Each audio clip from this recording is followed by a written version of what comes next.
Good morning student. कक्षा 9 English medium और Gujarati medium subject Hindi. आज हम देखेंगे 22 चैप्टर जिसका नाम है वीरों का कैसा हो वसंत और इसकी राइटर है सुभद्रा कुमारी चौहान। कवित्री है, एक कवित्री है सुभद्रा कुमारी चौहान और साहित्य का प्रकार है प्रस्तुत। जो काव्य है वो प्रकृति काव्य है। इस कविता में शूरवीरता को, वीरों की शूरवीरता को प्रोत्साहित करती हुई उत्तम काव्य रचना है। वसंत ऋतु अपने प्राकृतिक सौंदर्य के लिए प्रसिद्ध है। प्रकृति का हर रूप इस ऋतु से निखर उठता है, परंतु वीरों को प्रकृति के एक सौंदर्य में रुचि नहीं होती। उन्हें तो उन शत्रुओं से लड़ने में और उनको परास्त करने में ही रुचि होती है, जो अनीति और अन्याय के सिवा कुछ नहीं जानते। उन्हें बाग बगीचे नहीं बल्कि वह स्थान पसंद है जहाँ शौर्य और पराक्रम के फूल खिलते हैं। प्रस्तुत कविता में कवित्री ने यही बताया है कि वीरों का वसंत कैसा होना चाहिए। काव्य है वीरों का कैसा हो वसंत, आ रही हिमालय से पुकार है उदती गरजता बार बार, प्राची पश्चिम भूनभ अपार, सब पूछ रहे दिग दिगंत, वीरों का कैसा हो वसंत। फूली सरसों ने दिया रंग, मधु लेकर आ पहुँचा अनंग, वह वधु वसुधा पुलकित अंग अंग, है वीर वेश में किंतु कंत, वीरों का कैसा हो वसंत।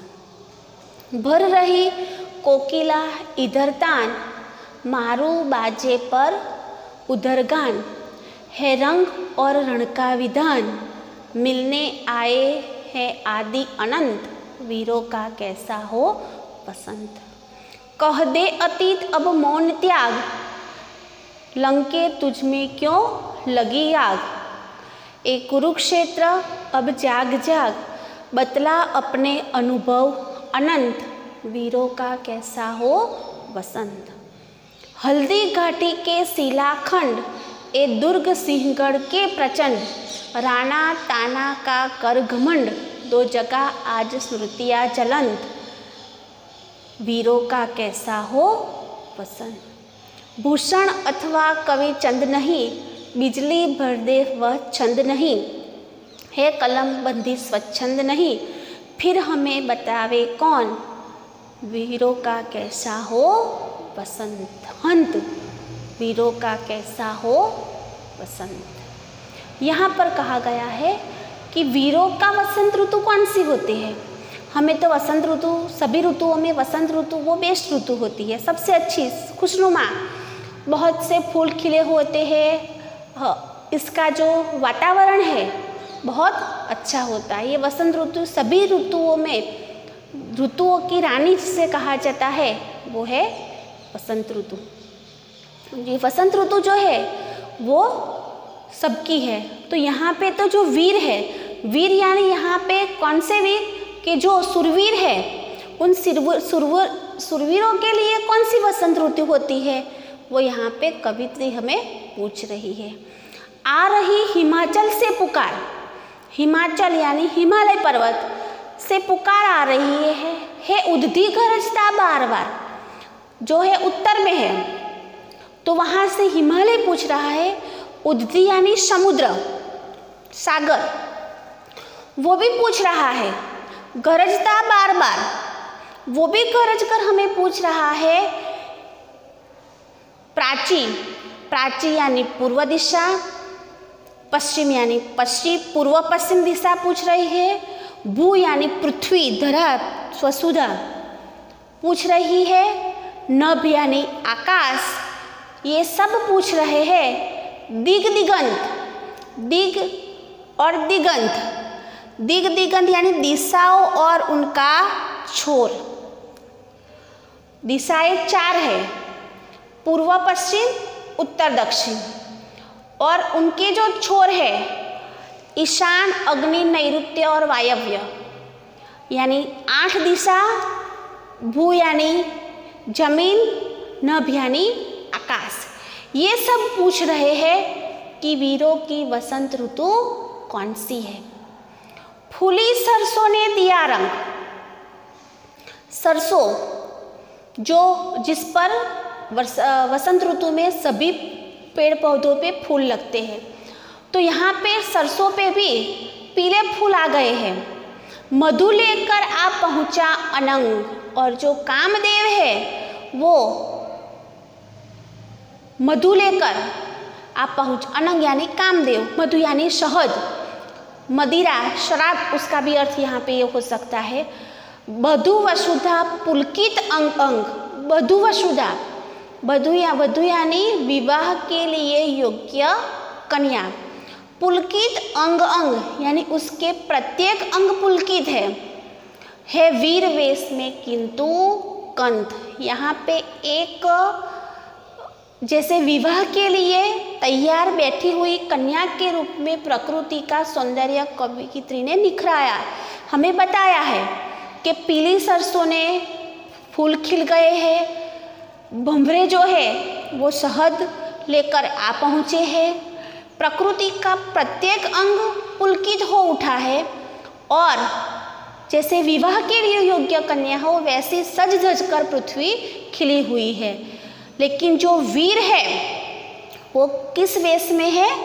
वीर वेश में किंतु कंठ, यानी वीर वेश कौन सा वेश?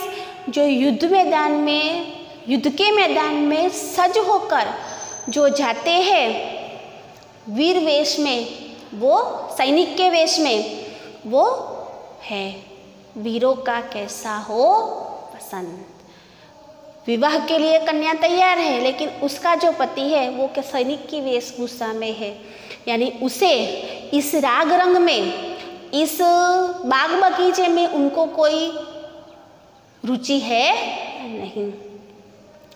भर रही कोकिला इधर तान, मारू बाजे पर उधर गान, है रंग और रण का विधान, मिलने आए हैं आदि अनंत, वीरों का कैसा हो वसंत। भर रही कोकिला इधर तान, कोकिला यानी कोयल, जो इधर क्या कर रही है? बोल रही है। यहाँ पे कोकिला जो है, कोयल सुंदर स्वर में गा रही है, तो एक दूसरी तरफ मारू बाजे पर उधर गान, मारू बाजा यानी युद्ध में बजने वाले वाजिंद्र बज रहे हैं, है रंग और रण का विधान। एक तरफ जो है वो आनंद मंगल आनंद प्रमोद है, तो दूसरी तरफ है युद्ध का विधान, युद्ध होने की स्थिति है, यानी रंग यानी खेलना कूदना मौज मस्ती करना, और रण यानी युद्ध का मैदान। है रंग और रण का विधान, मिलने आए हैं आदि अनंत। देखो यहाँ पर इधर कोयल है जो कूक रही है और उधर युद्ध के वाद्य बज रहे हैं, एक और रंग है तो दूसरी ओर रण है। ऐसा लगता है जैसे जीवन के दोनों छोर आदि और अंत आज मिलकर पूछ रहे हैं कि वीरों का वसंत कैसा होना चाहिए। कह दे अतीत अब मौन त्याग, अतीत यानी बीता हुआ समय। कह दे अतीत अब मौन त्याग, लंके तुझ में क्यों लगी आग, एक कुरुक्षेत्र अब जाग जाग, बतला अपने अनुभव अनंत, वीरों का कैसा हो पसंद। अतीत से प्रश्न का उत्तर देगा, अतीत ही प्रश्न का उत्तर देगा, है ना। कह दे अतीत अब मौन त्याग, कि अतीत ही प्रश्न का उत्तर देगा कि लंका और कुरुक्षेत्र में हुए वीरों के पराक्रम ही वीरों का वसंत कैसा हो, यही प्रश्न का उत्तर दे सकेंगे। लंके यानी लंका, जहाँ रावण की सोने की लंका थी, कि उस सोने की लंका में क्यों आग लगी? एक कुरुक्षेत्र, कुरुक्षेत्र क्या है? दिल्ली के पास का वह मैदान जहाँ महाभारत का युद्ध हुआ था, पांडव और कौरव दोनों में के बीच लड़ाई हुई थी। तो कुरुक्षेत्र अब जाग जाग कि तू जाग और अपने जो अनुभव है तू अपने अनुभव इन्हें बता। कह दे अतीत अब मौन त्याग दे कि लंका तुझ में क्यों लगी आग। कुरुक्षेत्र तू अपने अनुभव है वो तू उन्हें बताओ कि वीरों का वसंत कैसा होता है। हल्दी घाटी के शिलाखंड, हल्दी घाटी वह स्थान है जहाँ पर महाराणा प्रताप और अकबर की सेनाएं लड़ी थी, जो एक सीमा चिन्ह रूप हल्दी घाटी का युद्ध था। तो उस हल्दी घाटी के शिलाखंड, शिला यानी पत्थर के खंड, एक दुर्ग सिंहगढ़ के प्रचंड, सिंहगढ़ वो किला था जो मुसलमानों के अधीन था। तो शिवाजी के विश्वास पात्र व्यक्ति थे तानाजी, उन्होंने वो किला जीत लिया था और उसी युद्ध में उनकी मृत्यु भी हुई थी। तो हल्दी घाटी के शिलाखंड एक दुर्ग सिंहगढ़ के प्रचंड, राणा ताना का कर घमंड, दो जगह आज स्मृतियाँ जलंत, वीरों का कैसा हो वसंत। तो जो बीत गया है वो तुम बताओ कि जिसके कारण वीरों की वसंत ऋतु कैसी, वो हमें पता चले कि हल्दी घाटी का युद्ध है महाराणा प्रताप और अकबर का, कुरुक्षेत्र के मैदान में उसकी बीती हुई घटना है, वो तुम बताओ जिससे पता चले कि वीरों की वसंत ऋतु कौन से। सिंहगढ़ में राणा ताना का घमंड, जो राणा तानाजी मालसुरे उनका नाम था, जो छत्रपति शिवाजी के सेना के वीर योद्धा और स्वामी भक्त पुरुष थे, उन्होंने सिंहगढ़ किला जीता था पर स्वयं युद्ध में मारे गए थे। ये थे तानाजी। भूषण अथवा कवि चंद नहीं, बिजली भर दे वह छंद नहीं, है कलम बंदी स्वच्छंद नहीं, फिर हमें बतावे कौन, वीरों का कैसा हो वसंत।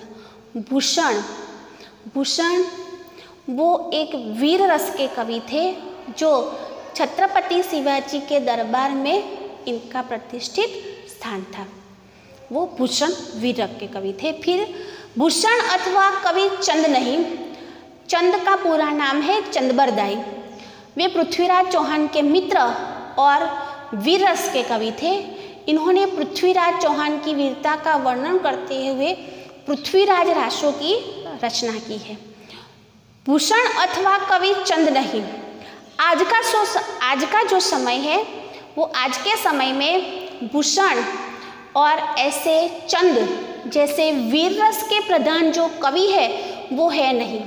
बिजली भर दे वह छंद नहीं, छंद एक प्रकार की काव्य रचना, जो वीर रस के कवि होते थे वो ऐसी काव्य रचना करते थे कि जिन्हें सुनकर जो बीमार है उसे भी तलवार लेकर युद्ध में जाए, इतना उनको सुर यानी सुरातन उन्हें आता था। तो ऐसे भी अभी कवि नहीं रहे। है कलम बंदी स्वच्छंद नहीं, कवित्री कहती है कि मेरी कलम बंधी हुई है, मैं भी स्वच्छंद पूरी तरह स्वतंत्र नहीं। फिर हमें बतावे कौन, फिर हमें बताएगा ही कौन, यह हमारा दुर्भाग्य है। हंत यानी दुर्भाग्य कि वीरों का कैसा हो वसंत, हमारा यह दुर्भाग्य है कि हमें बतावे कौन कि वीरों के कैसा हो वसंत।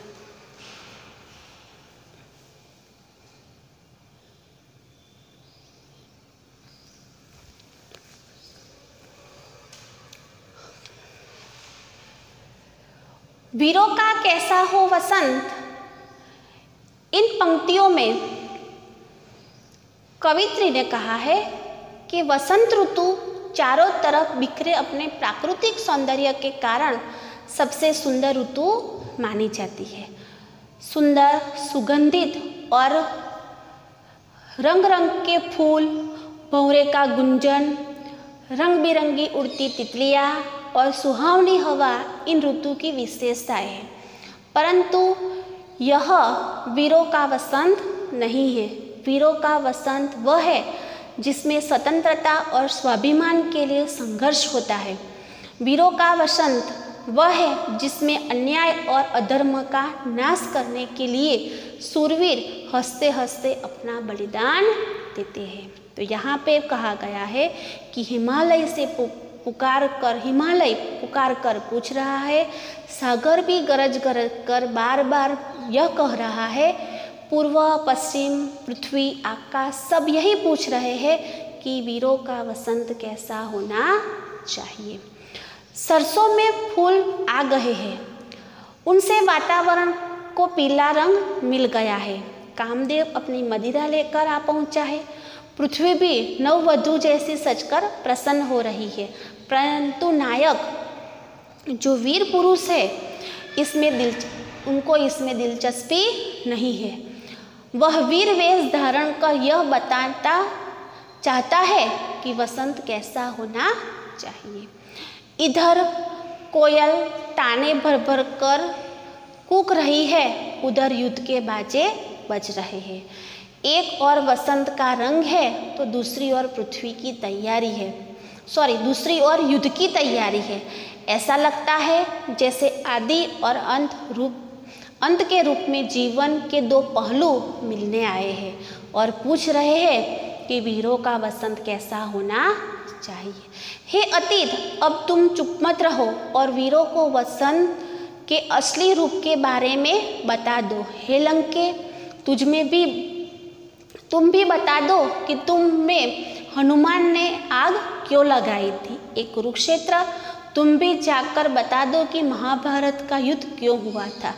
तुम सबको बता दो कि वीरों का वसंत कैसा होना चाहिए। हल्दी घाटी के पत्थरों और सिंहगढ़ के मजबूत किले, तुम महाराणा प्रताप और तानाजी के स्वाभिमान को याद कर अपने समय की यादें फिर से ताज़ा कर दो और बता दो कि वीरों का वसंत कैसा होना चाहिए। आज भूषण अथवा चंद्रबरदाई जैसे वीर रस के कवि नहीं है। ऐसे छंद भी नहीं है जिन्हें सुनकर लोगों में बिजली भर आए। इसके अतिरिक्त हमारी कलम भी पाबंदी लगी हुई है। खुलकर कुछ लिखना भी संभव नहीं है। दुर्भाग्य है, फिर हमें कौन बताए कि वीरों का वसंत कैसा होना चाहिए। यहाँ पे हल्दी घाटी का युद्ध हुआ था महाराणा प्रताप और अकबर के बीच।